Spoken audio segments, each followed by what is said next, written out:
Kain kuning bukan sekadar lambang raja. Ia tanda antara cahaya dan penjaga. Warna kuning disebut sebagai warna nur, cahaya yang turun dari arasy ke bumi.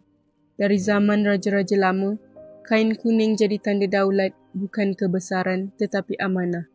Bagi orang tua, kain kuning bukan perhiasan. Ia bendera alam yang menandakan tanah ini dijaga.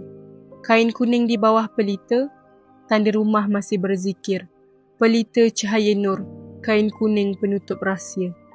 Di tempat tertentu, kain kuning jadi isyarat, bukan untuk disembah tapi untuk diingat.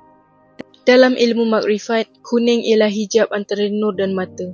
Hanya hati yang bersih mampu melihat di baliknya. Mereka simpan kain bukan untuk keramat, tapi sebagai pengikat kasih dengan penjaga alam. Kain kuning itu doa yang diwariskan. Bila disentuh, hati jadi tenang kerana ia masih hidup.